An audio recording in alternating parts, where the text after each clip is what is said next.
Every story leaves a pattern. Some are loud, others are buried beneath layers of silence, systems, and fear. But what if we told you that the answers we've been searching for have been hidden in plain sight? Inside codes, letters, maps, and the psychological blueprints of the people who created them. I'm Melissa Phelan, and this is Alternative I, Beyond the File, where we take an unfiltered look at the patterns, codes, and systems that shape real criminal behavior and reveal what traditional investigations might have missed.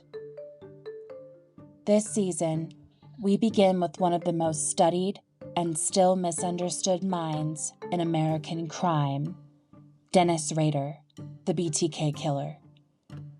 For years, his story has been told of one of control and confession. But within his letters and symbols, and so-called Chapter 8 cipher, lies something deeper. What sets this work apart is that we are not just telling stories, we're decoding them. In the next segments, I'll walk listeners through the decoding process and investigative methodology that has guided this investigation since 2020. Step by step, we'll show you how patterns emerge, how symbols intersect with behavior, and how attention to detail can illuminate what otherwise was hidden. And as we explore these systems, we'll also begin to touch on the thematic undercurrent that will run through this season, what I call systems of silence. These are the structures, codes, and concealment strategies that operate not just in criminal behavior, but across institutions, communities, and social networks. They're part of the architecture that allows perpetrators like BTK to evade detection, sometimes for decades. By the end of this episode, you'll have a foundational understanding of BTK's patterns, the symbolic language he used, and the investigative lens we'll apply across the season. And in episode 2, we'll move even deeper into the architecture of his psyche, the psychology of control, and the coded systems that reveal how Dennis Rader maintained power over his victims and his environment. Before we dive in, I want to introduce my co-host and expert, Dr. Wendy Watson. Wendy is a professor, forensic genetic genealogist, and published novelist. With over 15 years of experience guiding pre-law students and decades studying judicial processes, she brings a unique lens to investigations like Dennis Rader's, helping us see patterns, connections, and insights that might otherwise be missed. Wendy's perspective has been invaluable in decoding the systems and behaviors behind these crimes. I couldn't be more thrilled to have her with me on this journey. Her storytelling perspective helps us unpack these cases in a way that's both precise and compelling. Her insights into patterns of behavior, judicial processes, and investigative methodology has been bringing us closer to understanding not just the crimes themselves, but the structures that enable them. Alternative I, Beyond the File, isn't just a true crime series. It's an investigative lens that combines behavioral analysis, decoding methodology, and critical thinking to explore the hidden systems behind criminal behavior. We're here to challenge the narratives you may already think you know, and to look beneath the surface of crime, patterns, and institutional concealment. Our focus begins with one of the most notorious serial killers in American history, Dennis Lynn Rader, better known as BTK. But to understand him, we need to look not just at the crimes themselves, but at the pattern language, symbols, and communications he left behind. What I call Chapter 8 cipher. This cipher, both literal and symbolic, is a key to understanding how violence can be ritualized, and concealed over decades. When I was first introduced to Dennis Rader and his cryptic communications, what struck me immediately was the precision and intent behind Rader's messages. He wasn't just sending letters or leaving clues at random. Each communication was carefully constructed to convey control, to manipulate, and to signal something about himself to law enforcement and the public.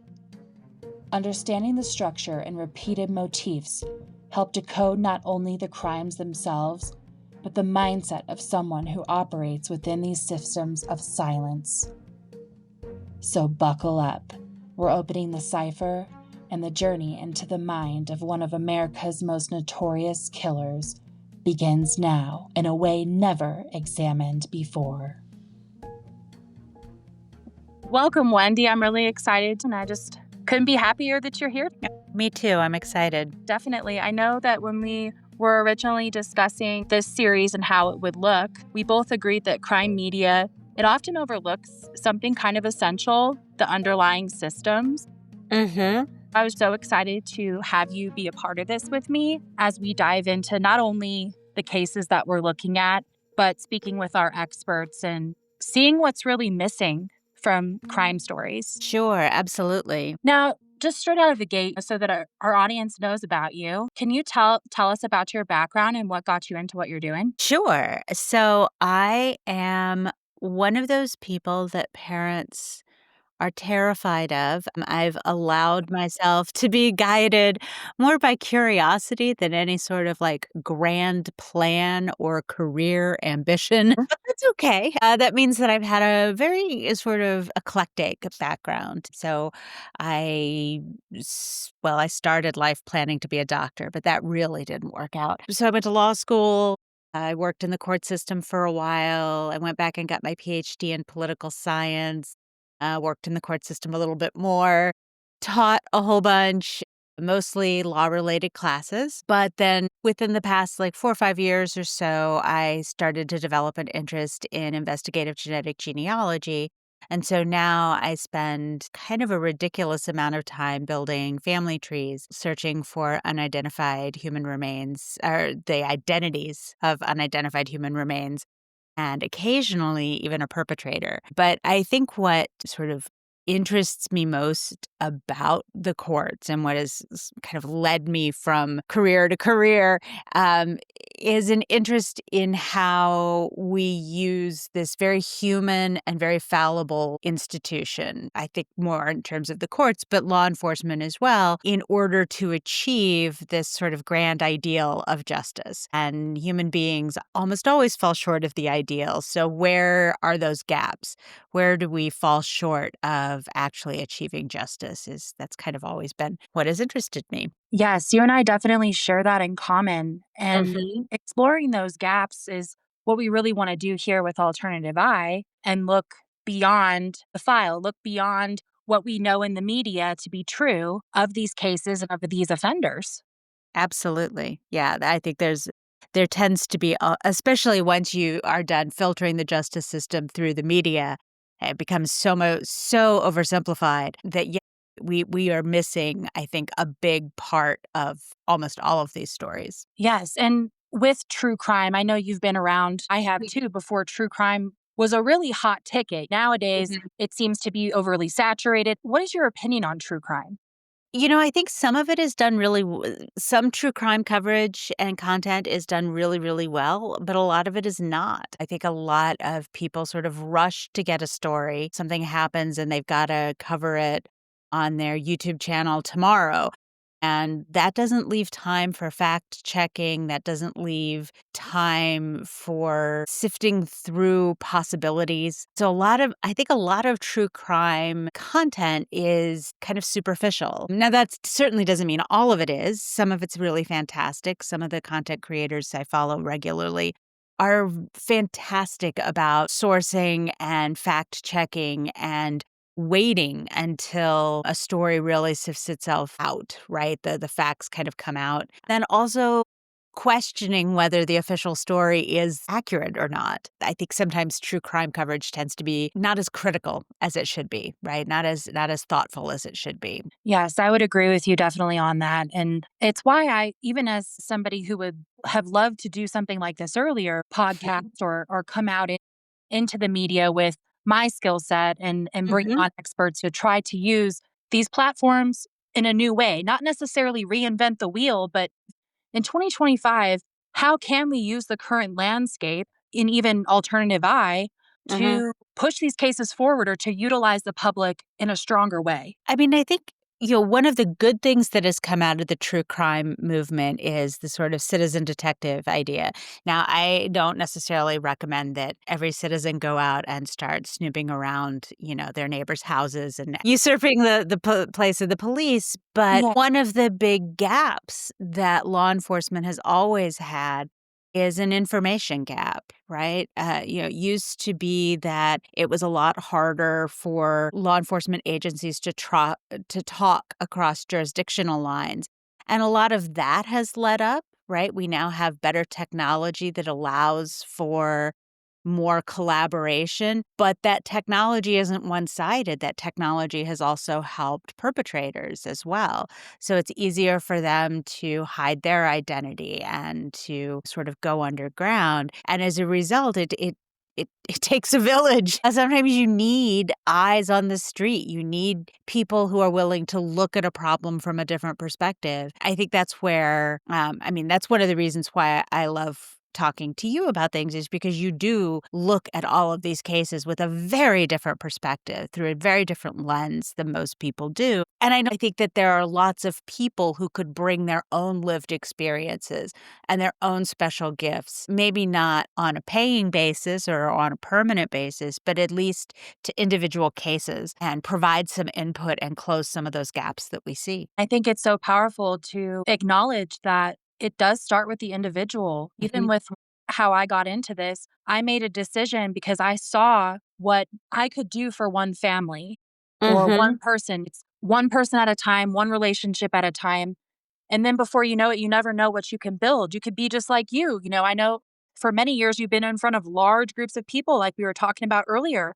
Mhm. And, now you're taking on this new adventure. You've relocated. Our lives are constantly in motion. I know people like us, we evolve. And Right. that's what's exciting about it. Wendy, one thing I want to say is I love the way that you and I complement each other in an investigative practice because we're both so dialed in to pattern recognition, but we operate very differently. I think it's amazing because 100% agree. I think that is what the gift that both of us bring to this, whereas I am a much more concrete, show me the numbers kind of Yes. person. You are much more intuitive in the way that you look for those patterns. And I just think it's amazing. I agree. I think we complement each other really well. You're willing to sort of think of farther outside of the box. And I'm here to sort of say, well, but maybe not. Or how can we bolster this? How can we prove this? How can we build the data fence to support this? I think it's, again, one of the nice things about sort of a citizen detective movement is that it brings people with a lot of different perspectives to the table and not just people who've gone through a law enforcement curriculum or a criminal justice curriculum and have been taught to think about things one particular way. I think it's pretty cool. Yes.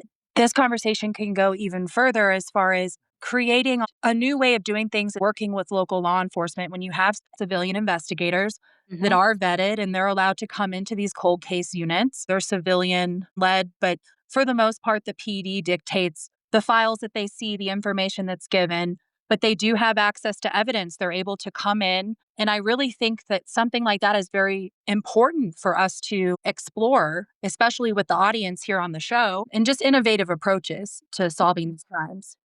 I agree. I think there are people out there who may have ideas and gifts that they just had never even thought about applying to this particular context. You never know until you step up to the plate, let me tell you. How interesting, how weird, how funky it can get. But I think that's what's so exciting. It is very important that if somebody wants to pursue this, even at the level that I have, you really got to know what you're doing. You Yeah, have to have the relationships. It can be very dangerous. Would you agree? Just for anybody to come out here and start looking at these perps. I wouldn't do it. I think you're very brave. You definitely need to be cautious of the fact that, especially if you are wading into the area of violent crime, these are people who are violent and they have very strong incentives to not be caught. So, yeah, no, you absolutely need to know who you're doing, and you need to have an entourage, a tribe of people around you trust. You need a task force. Let's get real out here, Wendy. It's Force, yeah. wild out here. Not an Okay. entourage, a And, task force. and at this point, like you mentioned earlier, these criminals do evolve. It's not that they're smarter, they think they No. are, but they do evolve with the times so that they can perpetuate whatever it is that they're doing. It's really sick and sad, but that is what we're up against. And they do operate from an instinctive place as well. It's part of their makeup, their mechanism. Yeah. Well, and we were talking about sort of the effects of evolving technology. One of the effects of evolving technology is perpetrators can find each other more easily. There are people who talk about all sorts of fantasies and plans in online communities. And so they don't necessarily have to get smarter. They're crowdsourcing their ideas as well. If the perpetrators are crowdsourcing, I think law enforcement needs to do a little bit of that as well. Yes, and much like they can find each other, can they not find us easier now too and our children? If they want to, yes, absolutely. It's definitely crazy, which is a big part of why, with Alternative I, my goal and the goal of everybody who's getting involved is that we look at this through a new lens, right? Right. We respect everybody's individuality, their experience, and we combine that like a think tank, really get our audiences thinking too. And what better to get things cooking than to go inside the mind of somebody like Dennis Rader, BTK killer? Yes, absolutely. Our buddy Dennis. Yes. Good old times. Well, for those who have followed my work, you've probably heard the name Alternative I. That's always been my pen name. And over time, it's become something much more than that. When I began working cases, this was almost 2 decades ago, whether it was families seeking answers or alongside law enforcement, I realized that my approach and methodology was very different, as you heard Wendy say earlier. It offered what I like to call an alternative eye on investigation. It's about looking at crime through a new lens, one that blends analytical reasoning with instinct, empathy, and something deeper than traditional procedure. It's about seeing what others they might miss in these standard methods when they've been exhausted. To truly understand these crimes, you have to look more at than just the evidence. You can't just study the evidence. You have to step into the Right. psychology of the predator. You have to see the world through their eyes, their rituals, their codes, their reasoning. And that's exactly what I did with Dennis Rader. To uncover the truth about him, he called himself BTK for the audience, bind, torture, kill. In order for me to get inside of his mind, I had to unfortunately think like him, see like him, and in many ways decode the world the same way that he did. That's the only way that I've been able to look at his codings and communications in present day 2025 with a whole new perspective that was never before considered. When you look at Dennis Rader, the man the world has come to know as BTK, you're looking at a study in contradiction. Because Very. on the surface, he was an ordinary guy, a husband, father, church leader. He was even the city compliance officer. He did code enforcement. He could cite you for having your grass too tall. Or take your animals, whatever he wanted. I think he was the dog catcher, wasn't he? For a while, I think so, yes. He just blended in so well that no one ever suspected the darkness beneath what was going on underneath his mask that he wore. But behind that mask was a man who lived entirely for control. Would you agree? Yes, yes. I mean, we've talked about this before. I think he had a need to control, and it wasn't just to control other people, but to control his own demons, his own impulses that were inconsistent with his view of himself. But yeah, I think his whole life is about keeping a lid on what's inside of him. Oh, yeah. He definitely kept that lid on tight, did he not? Absolutely. And the one thing we want to talk about impulses, the thing I've always noticed about Rader is he was not a very impulsive killer. He was meticulous. He Yes. planned it. He documented. He rehearsed those crimes in detail. Mhm. It was like every move he made, every message he even sent, it was part of this performance where he was both the actor and the director. Mhm. Sick stuff. I think the key word there is performance, right? The perception he wanted people to have of him, I don't think is who he really is.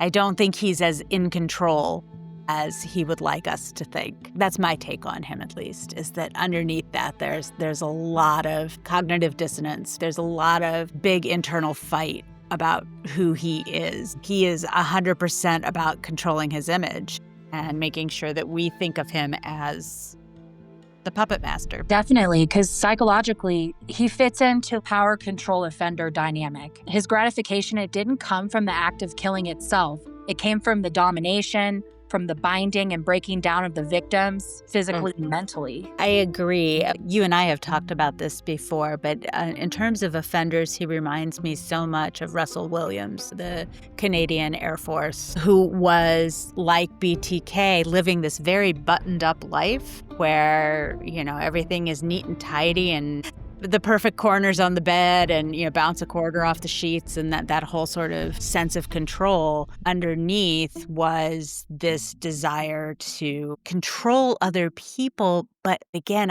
I really think he was trying to control himself. I think all of Rader's victims he was killing himself over and over again. This part of himself that he really didn't like, because then he would, like Russell Williams, he would steal underwear and dress up in it and bind himself, right? He would put himself in the role of victim in his photographs, but he doesn't talk about that part of his offender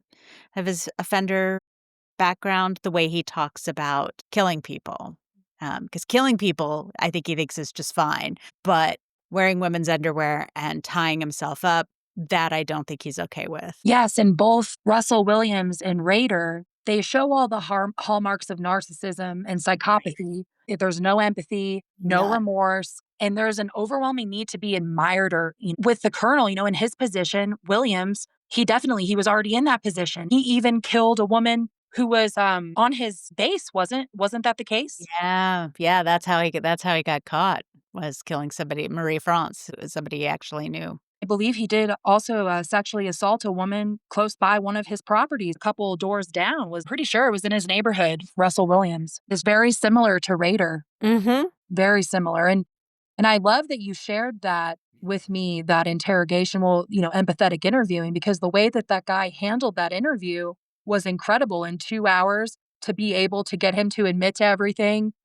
and it, Yeah. it was flawless in my opinion. Yeah, no, it's quite a piece of work, yeah. Well, I think one thing about Dennis that really, and then I'll get into more about how I got introduced to him, but he really needed the world to know that he existed, that BTK existed, this monster that he created, Mhm. that he was smarter, he was clever, he was more in control than anyone else and everyone. Absolutely. But just like you said, underneath all of that structure and pride, it was almost like, yes, not only was he doing this to himself over and over again, but it was deeply ritualistic. Every word that he wrote, every symbol left behind, every scene that he staged, especially in the known 10 crimes that we are aware of, Mhm. it all had meaning to him. Mhm. It wasn't random.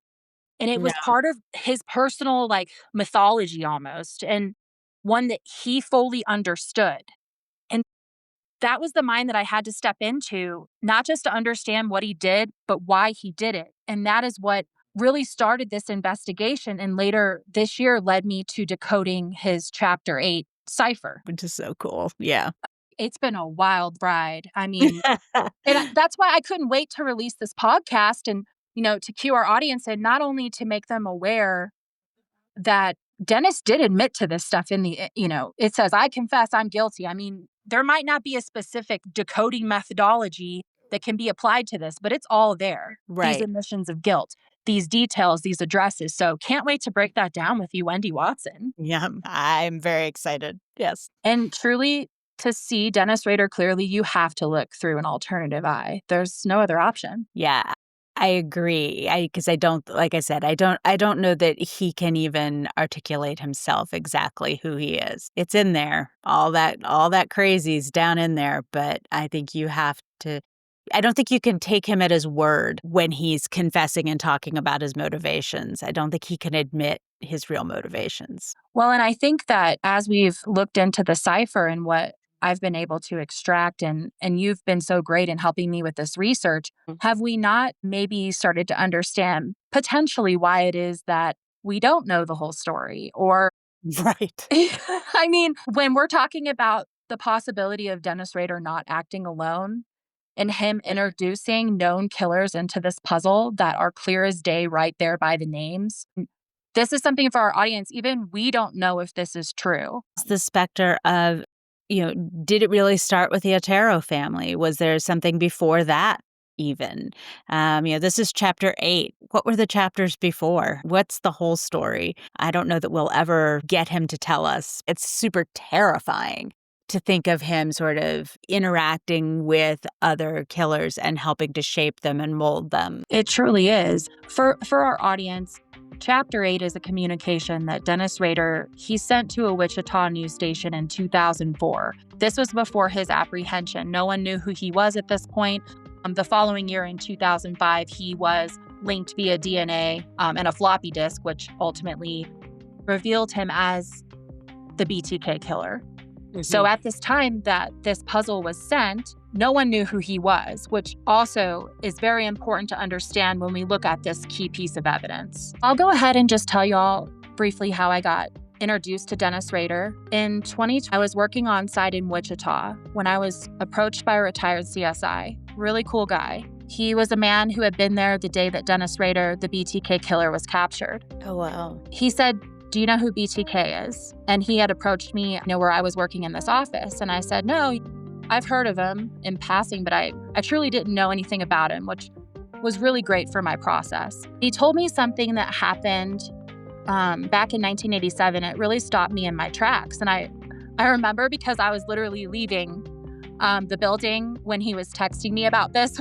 And I just remember hearing he talked about how there was this BTK copycat that had killed this family, the Fager family, in 1987, and they could never find out who did it. I just remember something literally stopped me in my tracks one day. I was like, something doesn't feel right here. My instincts, it's like that spidey sense starts going, you know what I mean? That's about the best way to describe it. But that's truly all I needed to start digging. When I began my initial review of the case, I quickly realized something really important. Even though the world didn't yet know who BTK truly was back in 87, there was no possible way that a copycat could have committed this crime. It was the murder of a father and two of his children. The father, his name was Melvin Philip Fager. He went by Philip. And his two daughters, Sherry and Kelly. Kelly was 16 and Sherry was 11. Through my analysis, I found more than a dozen clear correlations down to Rader's known signatures, behavioral markers like crime scene tendencies. Every single one of them pointed back to him. And it became evident that it wasn't the work of an imitator, it was the work of BTK himself, and that he framed the contractor who was ultimately acquitted, the contractor who had been working on the Fager's home at the time. So once I found these correlations, that curiosity, it became a mission. And since I was on site in Wichita, I was able to spend time. I like to control in my process. It's very specific. And in future episodes, we can break that down. But I spent time outside of the Otero house. That was the first location I went to on Edgemore. And I sat outside there. I was able to look at the geography, look at the route of where Rader had killed in this neighborhood. By sitting outside of the home, it told me a lot about Dennis and about his mindset. Then I did the same with the Fagers. I was lucky that both of them were corner houses. Well, the Oteros and the Oteros was on a corner as well as the Fagers. It was like one house down on a corner. And there was a park across the street. I was able to just chill out in front of the Fagers without looking crazy. I spent many a day on that merry-go-round there just eating my lunch, and I was inside Dennis's head. I don't know how else to describe it. I've tried in the past to describe kind of how it works for me, but I knew that he had stalked from that park, which is crazy because he ended up admitting it in the puzzle, and I decoded the park and the address as well. It's Eastview Park. I spent time outside of both of these locations. Ultimately, I had to test whether Rader's known patterns aligned with these locations, and they did. just like I was saying. That discovery changed everything for me.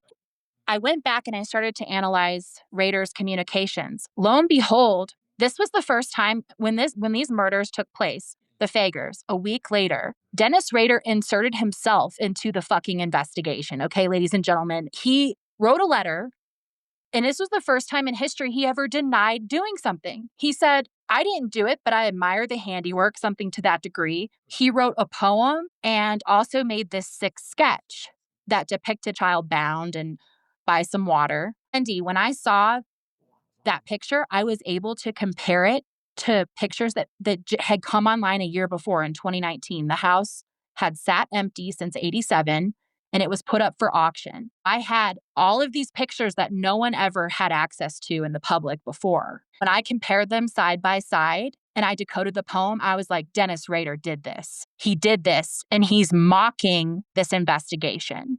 And that was my first takeaway. So do you think that was what was motivating him to deny responsibilities, just to sort of screw around with the cops to control the narrative? Or was there something about the Fager murders that either he didn't want to own or he was afraid that it would point, because this was before he was caught. So was there maybe something about it that he was afraid would point more directly to him? I'm curious, like, what you think was, like, driving that. It's like you said, it's the first time he actually denied doing something, so I'm wondering what you think was going through his head, um, in that decision. I think that it goes a lot deeper than this, than just him not wanting to get caught or trying to screw with the cop's head.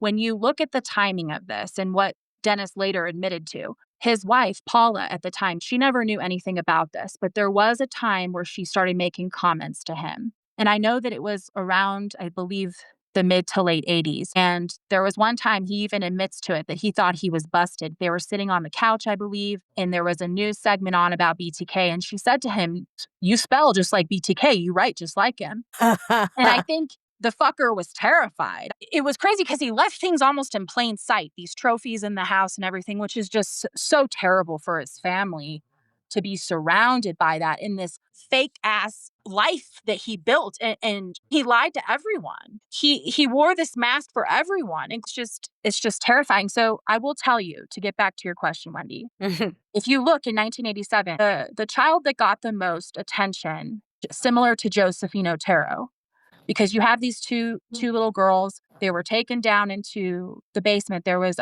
the contractor had built a Florida room, and it had a spiral staircase down into the basement where there was a hot tub. So, Dennis, he was obsessed with these dungeons, and he wanted to create this dungeon scenario. So I think that's why he took Josephine down. But he gave the most attention to Sherry, the 11-year-old. And at the time, I believe they are the same age. His daughter was the same age as Sherry at the time. That's upsetting. And so I think that everybody took his word for it. Of course, even at the time they didn't know who he was. They're like, well, he says he didn't do it. And he staged that crime scene. And future episodes, whenever I really break down the Fager case, I'll get into that. But he did. He brought nooses. He did not expect the mother to be gone. She was away on seeing family.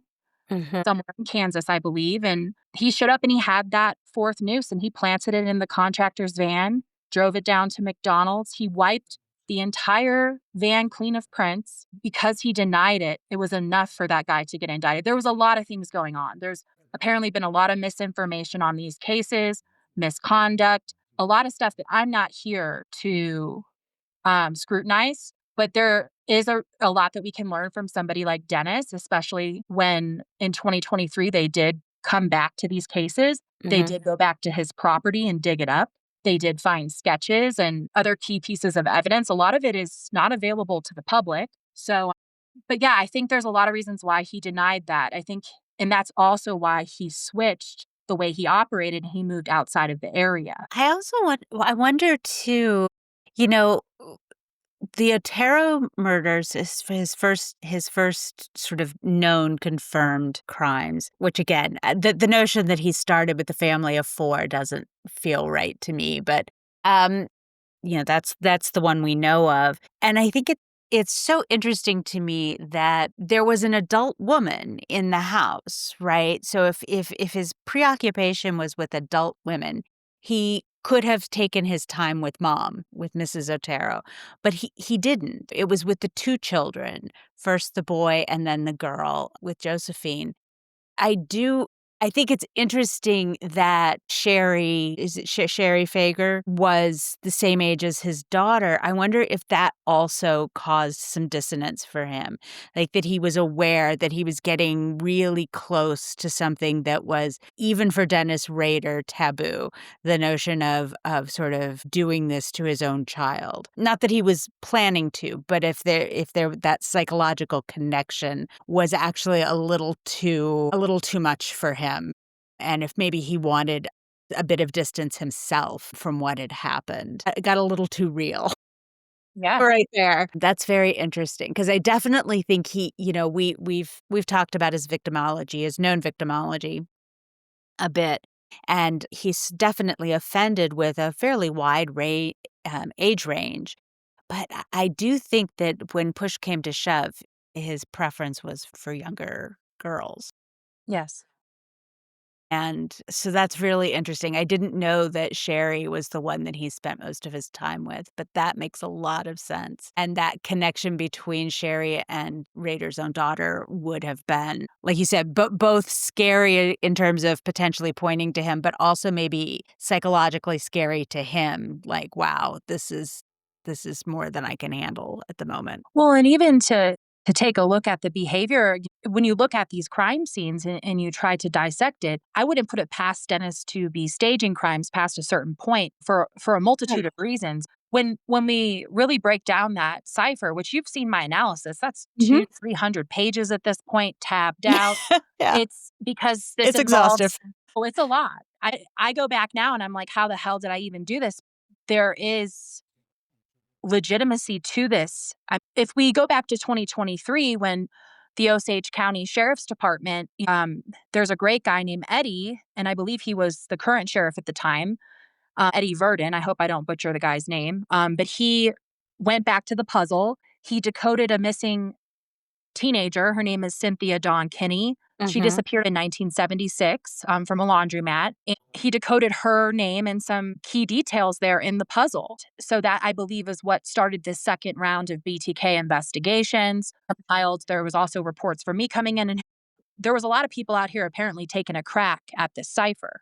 When they went back into the town and they dug up, and I was able to, based on the names that I found of these, they turned out to be real people. I started decoding these names, and it first started with the Fagers, clear as Mhm. day. In the top row was their names and Right. details of the crime, and talking about what he did and how he got inside the house. And it's alarming, but ultimately he has a lot of reasons to lie. When I've spoken to experts close to the case, and nobody that I would ever name here, of course, they all tell me, well, he says that it's just the 10, and he loved to admit to that. So why wouldn't he confess to the rest of this? I'll tell you why. Because if Dennis Rader was not acting alone, like he Mhm. implies in this puzzle, at the time, the guy that he claims he was killing with since the early 80s, because he says we're partners in pain since 82 is what I decoded, clear as day, with the guy's name right through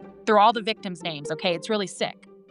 This guy was a known serial killer, and at the time he was still alive. He died in 2019, and we'll get to him in later segments. But Mhm. he and this guy, and who knows, because there's other guys we can't mention that turned out to be real guys, were they not? Right, Right. right. And what did these guys have in common when we really started to look at it? They had a lot in common. One of the things that I think we found was a connection to kids, working around children, and definitely Geographically, they were all in the same areas as these same general victims. area. Oh, absolutely, yeah, they didn't really, I think of all of them, Rader is the one who traveled the most, and his known murders were all in Wichita, right? Like, the ones Mhm. that he admitted to were there. He doesn't seem to have admitted to any of the ones outside of Kansas. Yeah, I mean, I think you're right. Like, it's just the tip of the iceberg. So he's got a reason. He wants recognition for what he did, but I certainly don't think he wants to risk going on trial, for example, in Oklahoma or Arkansas. place where he might get the death penalty because he doesn't have a plea agreement and there's no reason for them to offer him one now. But also, like you said, if he's got collaborators, to the extent that he was pulling the strings, maybe at some point he's going to want people to know that. But to the extent that he was the henchman or that he was doing somebody else's bidding, that's inconsistent with that image he wants to put forward. Yes. And something that the unknown offenders that we're not able to talk about, because these are not suspects. These are guys that Dennis brought into the picture himself, and that through my coding and geographical profiling, we were able to show that all of these family members were down in Oklahoma City. They were down in Pinell County, Arizona, where Amy Armenta Anderson, one of the Chapter 8 victims decoded, lived and was murdered. They were up in Wichita.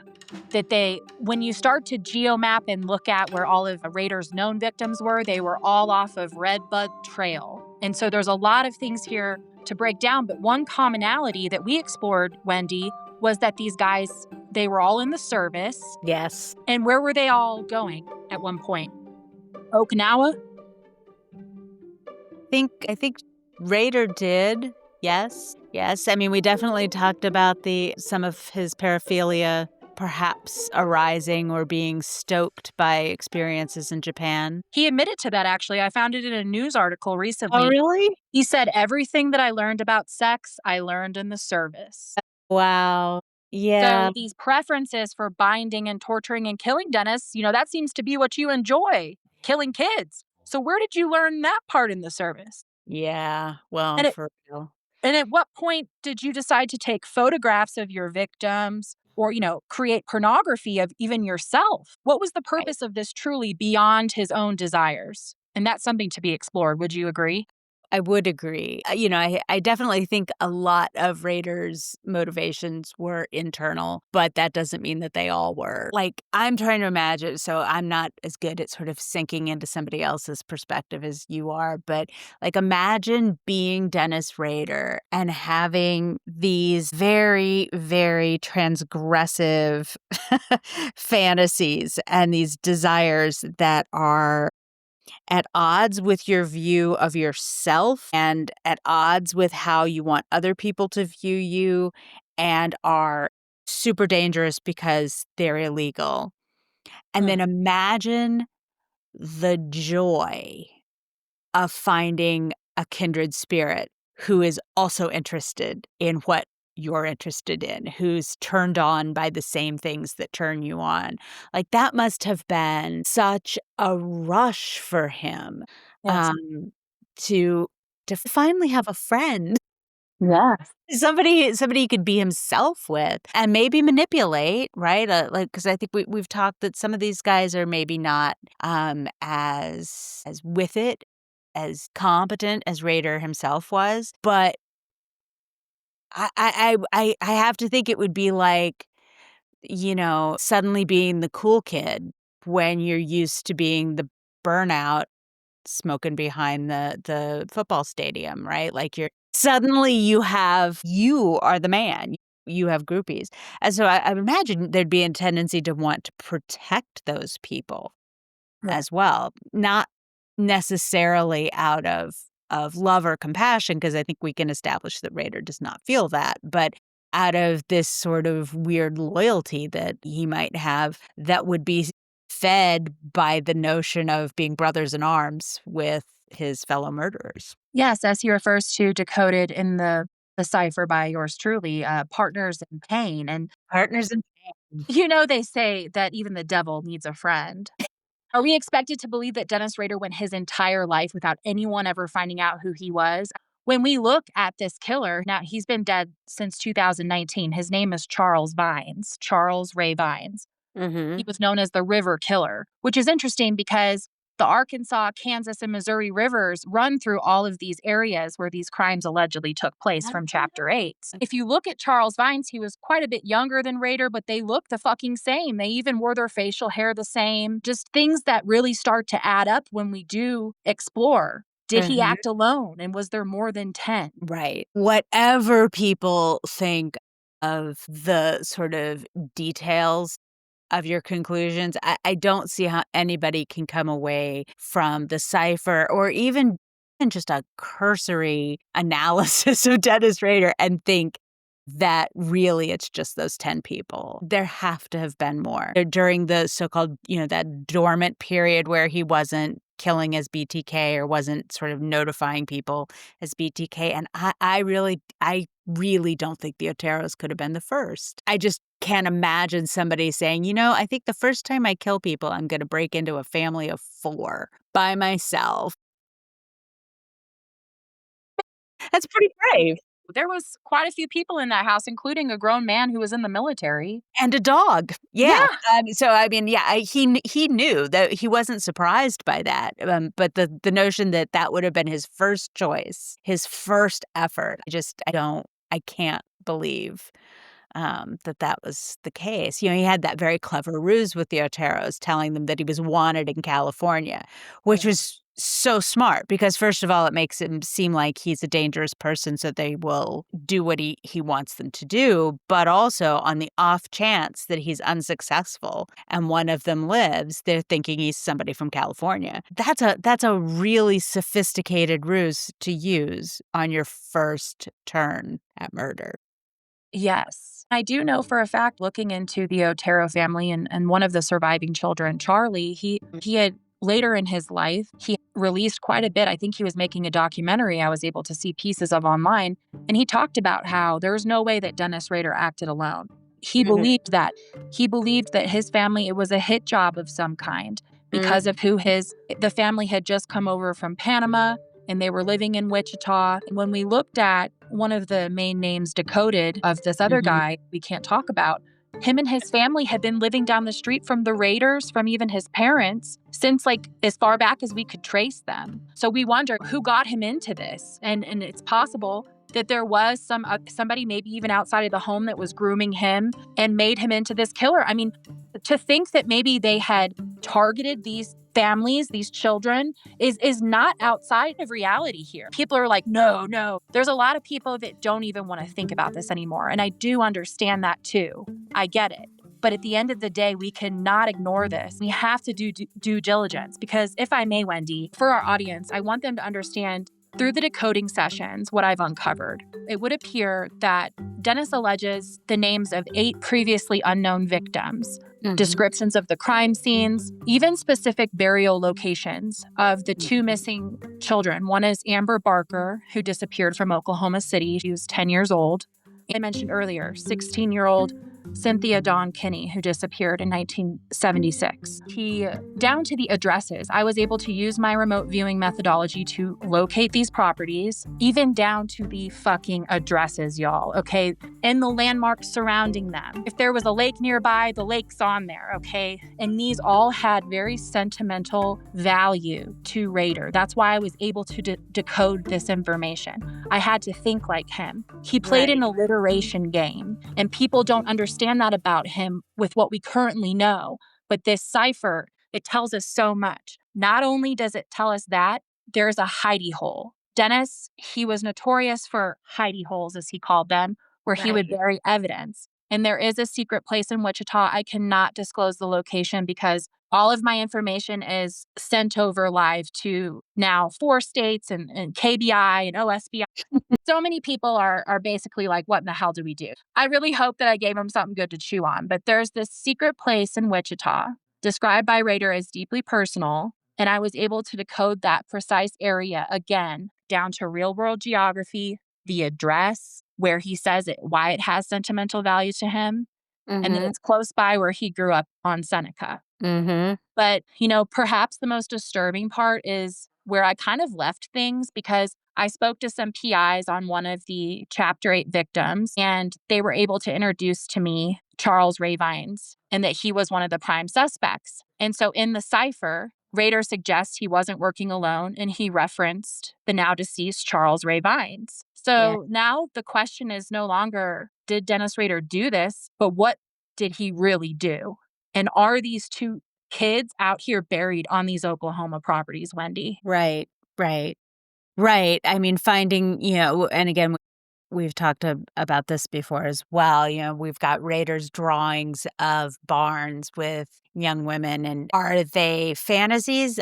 I mean, I think both you and I think the answer is no. Those were not just fantasies. Those were recollections that he was drawing actual victims in actual places. I think one of the things that I found most interesting about your decoding was the sort of consistency of, like you said, of place names, that there were these threads that ran through that sort of connected the names of streets even, so that there's this almost weird poetry to it. And I don't want to mythologize Dennis Rader and suggest that he really was actually all that smart, because I'm not sure he actually was.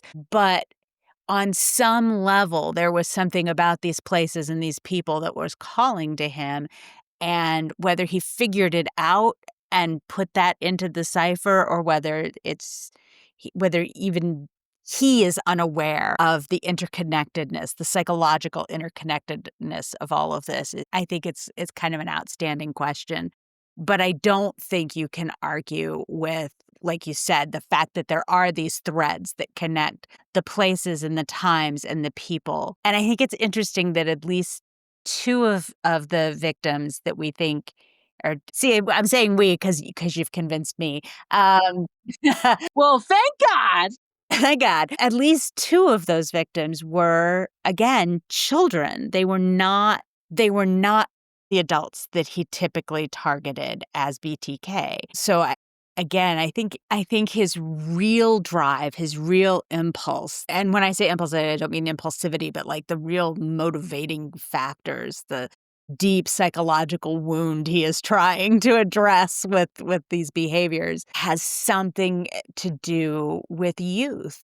Whether it's what happened to him, or he sees himself as a child in some way, or whether he's just attracted to children, I couldn't say. But there's something about that, and I think that is one of the things that he is most reluctant to discuss, right? He has to talk about Josephine Otero because everyone knew that he did that. Well, he admitted that he did that.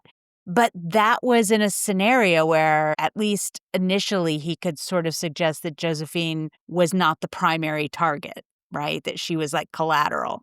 But in some of these other cases, like the Fager case, there was no reason for those crimes other than to get to those kids. All right. Right. Or at least for Dennis, there was no reason other than to get to those kids. And I think that may be one of the things that he is still reluctant to admit to, is his preference for much younger victims. Again, Yes. I think that's inconsistent with how he wants the world to view him as this badass.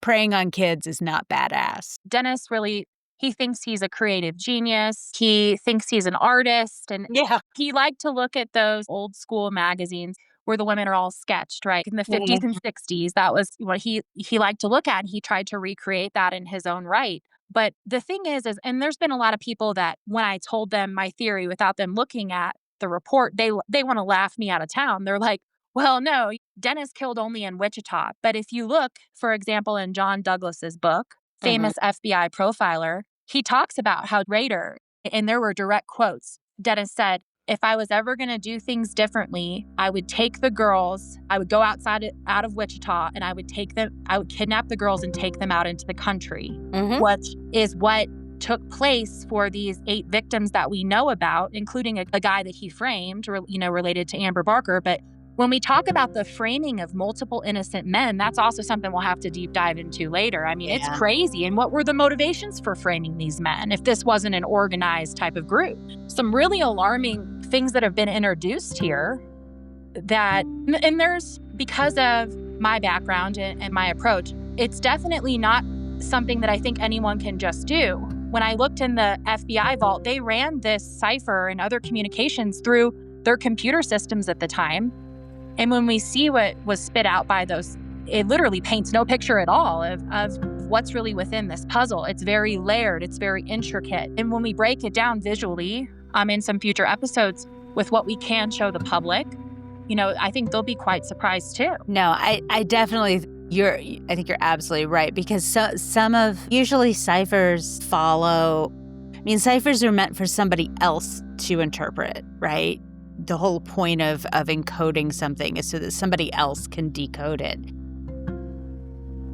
And certainly, I think Rader wanted the truth to exist outside of his head, but especially since this was before he was caught, I don't think he really wanted people to be able to decipher it. So the fact that it's not a typical cipher where there's like a one-to-one replacement or, a very consistent pattern in the way you move from column to column or anything like that. It's very sort of chaotic. And even before you start to decode it, the cipher itself on the page looks chaotic because of the strange spacing and the placement of numbers and letters. I don't think it was ever meant to be decoded. And that's why I think that it's not surprising to me that sort of traditional methods of decryption were unsuccessful and that it took a much more intuitive approach to see what he was trying to convey in that. Or again, convey, I guess memorialize is more appropriate because convey suggests that he wanted other people to be able to interpret it. And I don't think that's true. I think it was for him. It was all for him. Truly It was. was. His own head. Yes. Nobody else was ever supposed to be able to untangle it, but you did. Perhaps, Wendy, the reason why he sent this in, especially later on, where everybody thought he either died or he was in prison. But the thing about him is he still wanted to keep writing the news stations, writing people in Wichita. He wanted to keep that whole cat and mouse game going where he felt like he was the celebrity. He gave himself the nickname, for fuck's sake. He wanted people to know, here I am and this is me. So in a way, this was his sick way of reliving all these crimes. And for whatever reason, he was probably preparing to kill someone else. I think that he admitted that. And he was like, oh, she would have been the 11th. Bullshit, Dennis Rader. I've been running a covert op on you for 6 years, buddy, and I know that you killed more than just them. Yeah. So, unfortunately, he can't tune in from El Dorado Correctional Facility where he's waiting to die. But Dennis Rader, he's 80 years old, I believe. In a prison, 80 is not a good look. We don't know how long he will be alive. So if there's any chance of him telling the truth, now is now. But Wendy, I know this last week on October 10th on Netflix, Carrie Rawson, Dennis's daughter, through her documentary on there, My Father, the BTK Killer, she was able to talk about how she came down to visit him and how she saw the mask slip and ultimately who he truly was. Oh, wow. Yeah. I really feel for his family. I know how difficult this must be. Ultimately, nothing but respect for all of the victims, the known victims of Dennis Rader, for all the investigators, everybody who's been involved. And like you said, maybe Dennis really never expected Melissa Phelan, forensic profiler, to show up to give that new lens. Maybe it's a lens I'm never supposed to look through. A lot of my perpetrators like to tell me, in my fan mail I get. But it's apparently a lens I'm not supposed to be looking through into the past. Well, too bad, because there are a lot of value to looking at these cold cases because they do affect present day. These crimes, the ripple effect is insane. And we'll talk more about that as the season goes on. Like you said, this is no shade on the people who were investigating these crimes because there was not any reason really for them to look beyond where they looked, right? There was. Yes. Here you had somebody who was confessing to a bunch of murders in an area. Why, like you said, why would he confess to some and not to others? I can totally understand that mindset. And I feel terrible for his victims. And I'm with you. I feel terrible for his family because I'm sure there are still people out there who think they must have known. They must have known something. But I don't think we can ever underestimate how good psychopaths and sociopaths are at hiding in plain sight. And so I'm quite certain that his wife and kid just didn't know. And it, like you said, it's got to be terrible for them to forever be linked to this person, to have their identity defined by this person and his bad acts. I hope they don't feel defined. I know publicly it's hard not to be, but I hope they don't feel like that is limiting them in some way, because they're more than that.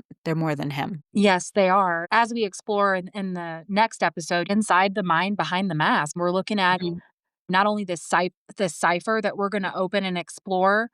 It's not just about what Dennis left behind, but the coded systems that exist around all of us. Wendy, when I think about your insights, I really think it'll help us keep one foot on the ground in truth while exploring this, because especially as I'm in my process, I have a certain way I work. And my son laughs at me all the time. He's like, "You look so goofy sometimes when you are working, Mom." And I'm like, "All right, boy, you can laugh at me all you want, but this works."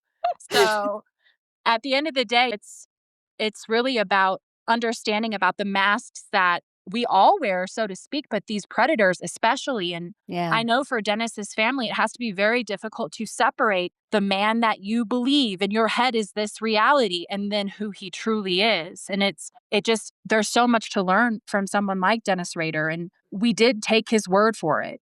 Wendy, he shocked the world. He shocked everyone when he went in there and said, "It's only the 10 and I don't care what you heard." He literally said that after he left the courtroom. "I don't care what you heard," because that was all he was admitting to. And when Right. he went in there he didn't give a shit. He enjoyed it. And when you watch that interview with the Harvard trained psychologist, when he comes out, he's like, "I'm the star of the show." So he truly believes, even after seeing the damage that he did face to face to those families, he was only crying for himself in that courtroom. Any emotion that you saw was because he was recognized for who he truly was behind the mask of Dennis Rader. Yeah, and recognized finally as having weakness and not, again, being the puppet master anymore. Now he's the one whose movements are gonna be controlled. Yes. And that had to have been psychologically a challenge for him. But I couldn't agree with you more. He was not. I don't think I've ever in my life seen anything as chilling as him describing his murders, his allocution in court. It was like reading off a grocery list as he describes torturing people. It's unbelievable. You can't go from that to crying and have people think you're crying for your victims. You just can't. He's crying for himself. He's crying for the fact that a little corner of his face is finally visible. It's so true. And as we explore in this season, as I call it, the systems of silence, we can really talk about how silence, even the silence of someone like Dennis Rader, it teaches us about how we can prevent and hold these offenders accountable. Wendy, as we expand beyond BTK and we bring on these other experts, what are you excited about with Alternative Eye moving forward as we decode these systems? That's such a good question. I'm really interested. You and I have talked about Rader's case and some other stuff at length, and it's been really enlightening. And I'm excited to hear from other people. Like, we started off talking about the need for multiple perspectives, and I'm excited to hear the perspectives of people from other backgrounds, with other skills and with other perspectives. And I'm really excited. I'm hoping that I get a chance to kind of watch your process. I've seen sort of the results, kind of the maps and the sort of decoded language, but seeing you actually do it, I think would be amazing. Seeing how this works in your head, getting a better insight into what that feels like for you and where that's coming from. I'm really excited to see that. Well, I think it's a privilege to not only have you be a part of this with me, Wendy, but also to be able to do this. I know it's a talent, but I do see it as an obligation, a vocation I take very seriously. And it has been difficult, and I could talk about this in later segments, but to be a civilian profiler, to be able to do this, and then you're on the outside, I'm not getting updates. I do trust that the feds are doing their due diligence, but at the end of the day, Amber Barker and Cindy Dawn Kinney, they are still out there. I hope that listeners can take away from this kind of investigation that they could learn that there are other people that operate differently out here, and that we can practically apply this intuitive sort of controversial take on investigation that I bring. I will tell you all, there's nothing like being able to tap into your gifts and be your authentic self. Yeah. Wendy, she lives in that authenticity, even as an educator. And that's just one of the many things I really like about you. I just can't wait for us to explore this and bring our audience into a different frame of mind and perhaps exploring what it is that they're capable of. Absolutely. Yeah, I think that's also going to be a lot of fun. Maybe something that you say or something that one of your guests says will resonate with somebody out there, and they'll be like, "Oh, hey, wait a minute," and sort of have a personal revelation, which would also be just incredible. Well, I can't wait to keep pushing this momentum forward with you, Wendy, and alongside our audience and all the great experts that we're bringing. Ladies and gentlemen, we're getting the best of the best for you. We're taking it global. So can't wait to bring some of these incredible people on with their personalities. We're going to bring the humor, and I would love to give you all an up close insight into how it is I operate. I look forward to sharing that with y'all. Amazing. I'd like to give a very special thanks to Dr. Wendy Watson, my co-host, for joining me today on episode 1 of our first season of Alternative Eye Beyond the File. Please subscribe to us on YouTube, Instagram, TikTok, everywhere you get your social media. And stay with us and stay tuned as we explore the systems of silence.